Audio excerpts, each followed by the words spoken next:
Olá amigos, no episódio de hoje do Espiritualidade Cine e TV nós vamos falar do filme Contato, que é baseado na obra de Carl Sagan, que é um dos pesquisadores aí fantásticos do nosso tempo e que fala da vida de Ellie, né, que é feita pela Jodie Foster, uma menina que desde muito nova pesquisa e tem interesse sobre astronomia, vida em outros planetas e tal, e que ela desenvolve uma pesquisa no sentido da comunicação dos extraterrestres com a Terra. E o filme se passa nesse clima muito bacana, aí falando de astronomia, de ufologia e de espiritualidade, por que não? Você vai entender logo depois da vinheta.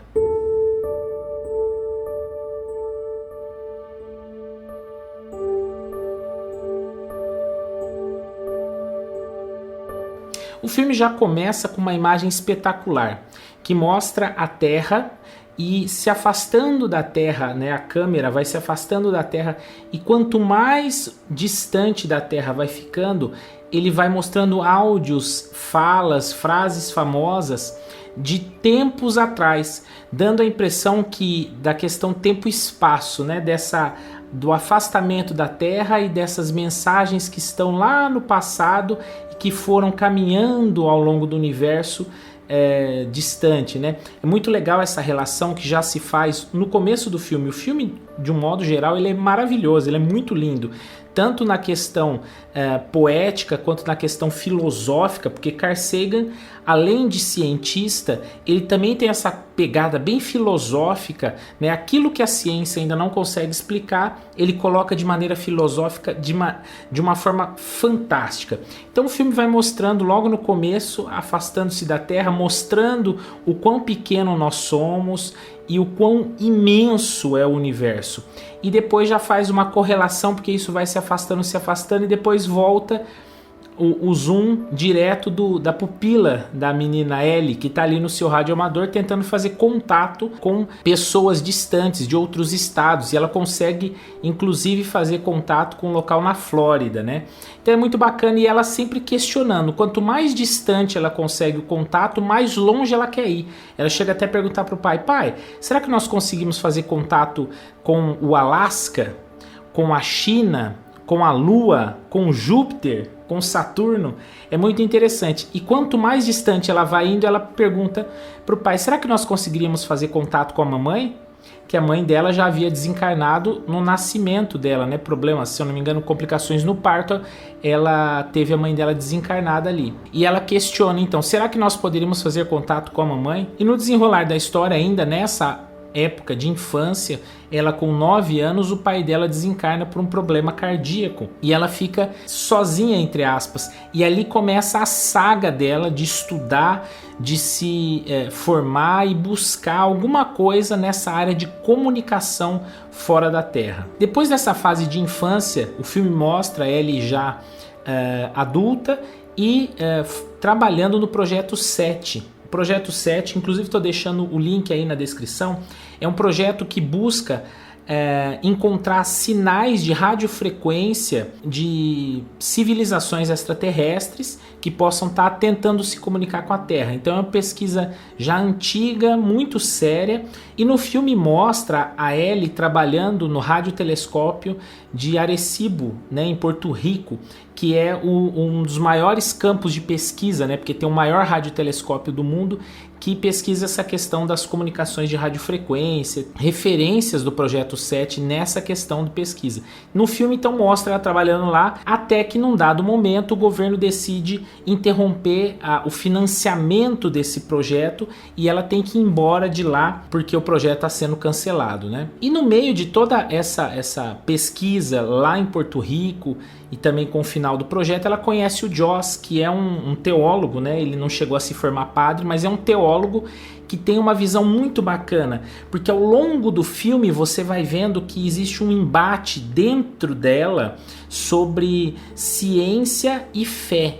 É muito legal. Então eles colocam esse contraponto também no filme, de colocar um teólogo ali, para estar sempre questionando a Ellie sobre as questões dela internas. É muito legal, porque aí entra nessa questão de filosofia, ciência, fé, é muito bacana. E é interessante que num dado momento o Joss, ele diz, e isso acontece por 3 vezes no filme, depois eu comento, que o Joss diz que tanto ele quanto a Ellie têm o mesmo princípio, a mesma meta, que é a busca da verdade. Seja pela fé ou seja pela ciência, os dois têm a mesma meta, que é a busca pela verdade. É muito legal essa definição que ele dá, porque realmente tanto o cientista quanto o religioso, eles não podem ser muito rígidos, muito fechados, muito fanáticos na sua ideia de que só ele tem esse princípio. Não, tanto a religião, quanto a fé, quanto a ciência tem esse princípio da busca pela verdade. Claro que de formas diferentes, com visões diferentes, mas a meta é a mesma. E o Joss coloca isso de uma forma muito bacana no filme, e inclusive ele conquista a Ellie, eles têm um envolvimento ali, ele conquista a Ellie até mesmo reafirmando um princípio que o pai da Ellie falou para ela quando criança. Se somente nós existíssemos no universo, sendo o universo tão grande, seria um tremendo desperdício de espaço. O pai dela fala com ela, fala disso lá no começo do filme, ela quando criança.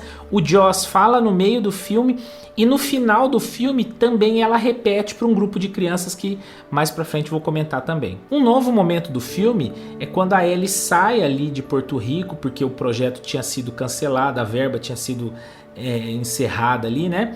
E ela vai em busca de patrocínio para conseguir continuar as pesquisas dela no Novo México, que eles têm um conjunto de antenas lá que ela conseguiria continuar com a pesquisa. Então o governo tem um espaço no tempo de uso dessas antenas lá vago, que qualquer um que tivesse grana para poder pagar poderia utilizar, né, poderia locar a utilização dessas antenas para fazer as suas pesquisas. Então ela vai na iniciativa privada buscar recursos para continuar pesquisando nesse local no Novo México. E aí ela consegue esse investimento para continuar pesquisando do Sr.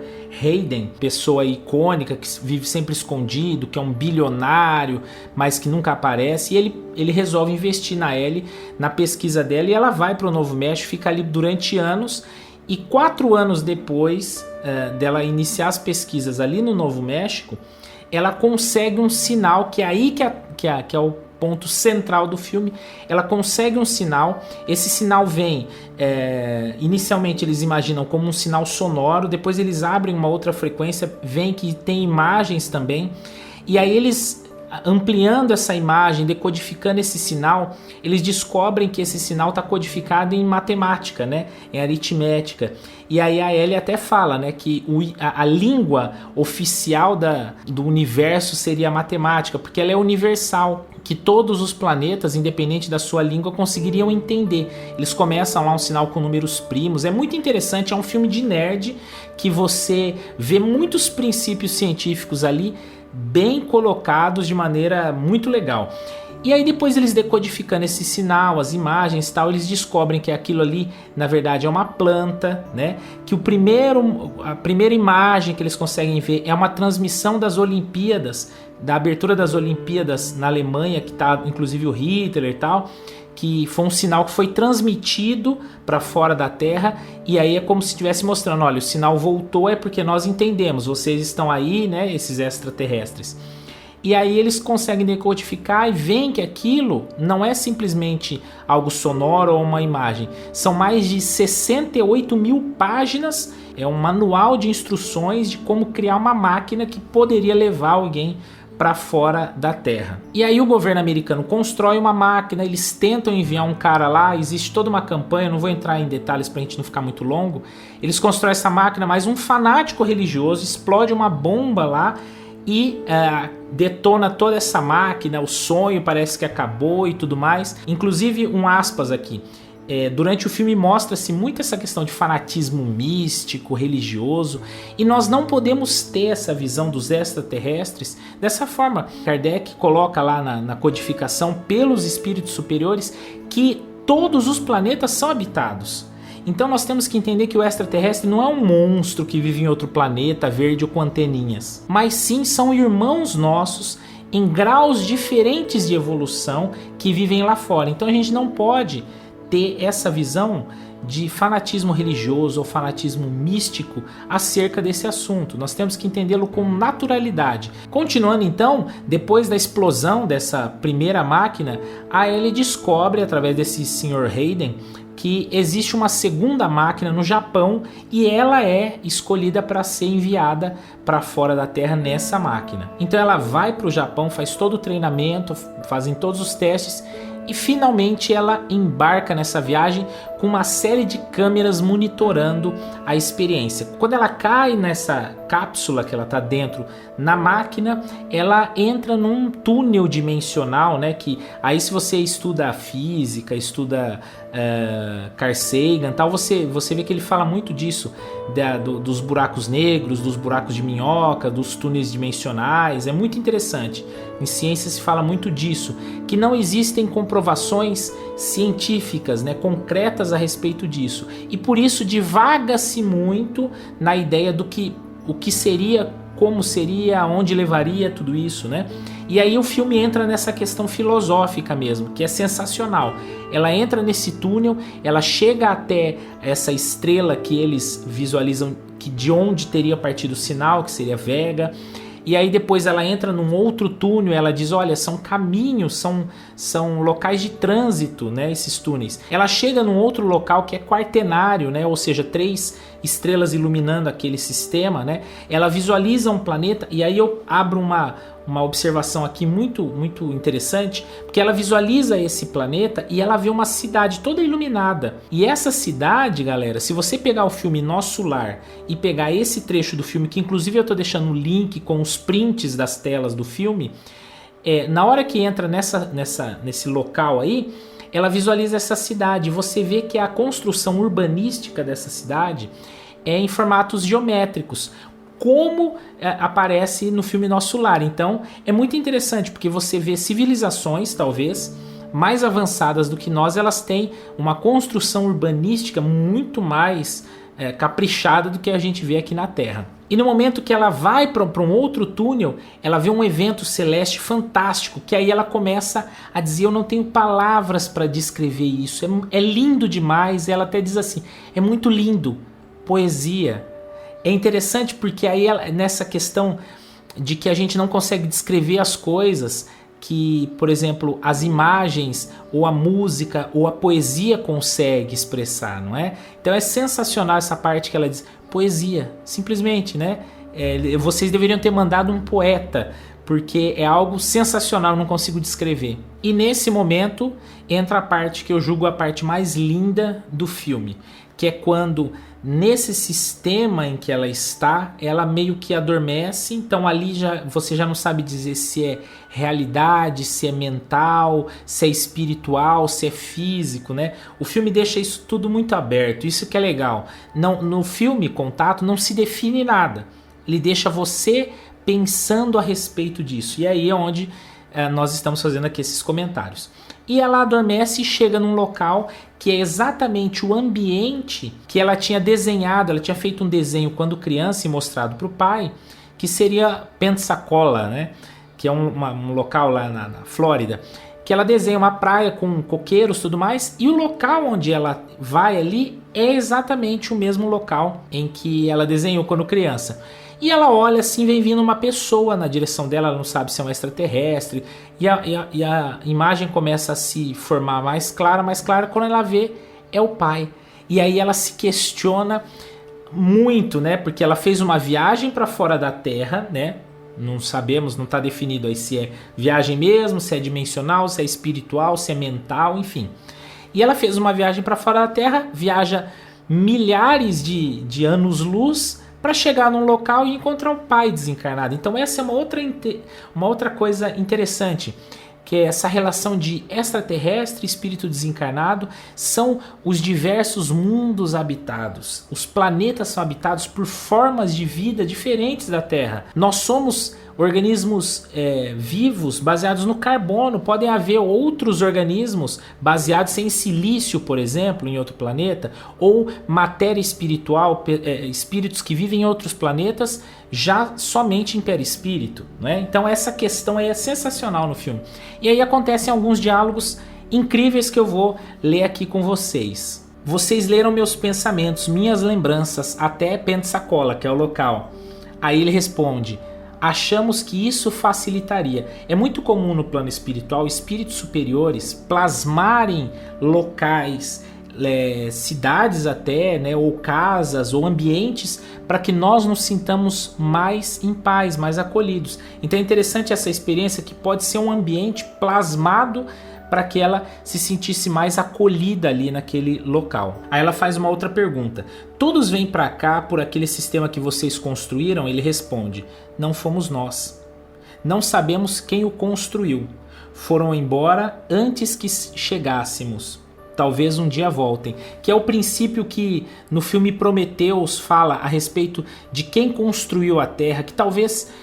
né, como Kardec diz até, foram espíritos superiores que vieram a mando, né, de Jesus, com Jesus na coordenação, né, por ordenamento de Deus, tal, e que construíram a Terra. Então a gente tem gratidão pelos espíritos superiores que construíram a Terra. Ali a mesma coisa, ele mostra, foram outros, nós não sabemos quem são, eles foram embora antes de nós. Ou seja, é essa interação espiritual que existe no universo, onde o superior ajuda o inferior a evoluir. Isso é sensacional. Todas as civilizações que vocês acham vêm para cá? Ele responde: nem todas. Mostrando que existem vários planetas habitados, onde várias civilizações habitam planetas diferentes. Então não é só aquele local que existe, existem bilhões de lugares habitados. E aí ele diz uma parte sensacional para ela, assim, ó: vocês são uma espécie interessante, uma mistura peculiar. São capazes de sonhos tão lindos e pesadelos tão horríveis.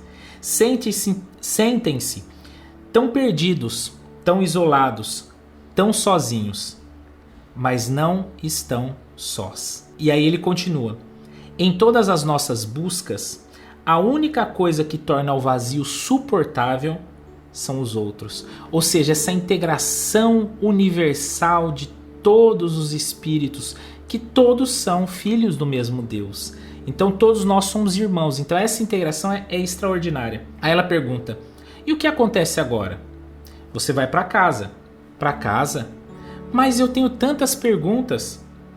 Vamos poder voltar? E ele responde: esse foi o primeiro passo. Com o tempo, vocês darão outro, mostrando a evolução científica da Terra, que um dia chegará a encontrar muito mais respostas no universo. E aí ela continua: mas outras pessoas precisam ver o que eu vi. E ele diz: isso é feito assim há bilhões de anos.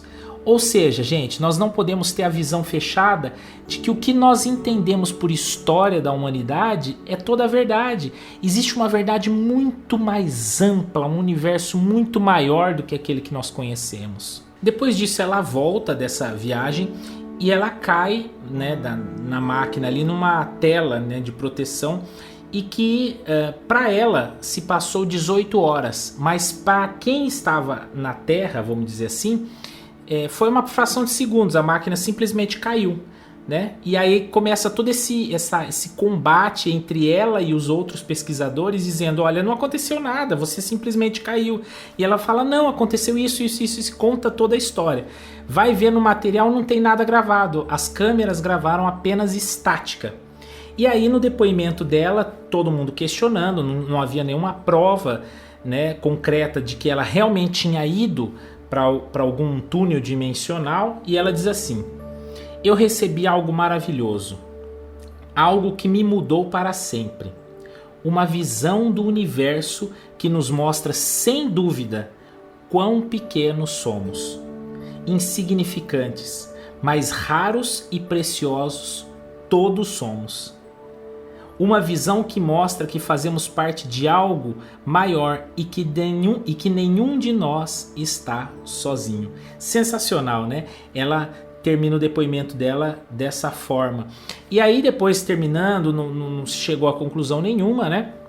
acontece dois fatos muito interessantes. Saindo ali daquele local onde estava acontecendo o depoimento, perguntam para o Joss, que está junto com ela, né, o teólogo. Pergunta assim para ele: olha, você acredita na Ellie? E ele dá uma resposta incrível, diz assim: como homem de fé que eu sou, não sigo a mesma doutrina da doutora Arroway, que é a Ellie, né? Mas a nossa meta é a mesma, a busca pela verdade. Eu acredito na Ellie. É muito legal que ele reforça o princípio que ele falou lá atrás, em Porto Rico, né, para ela.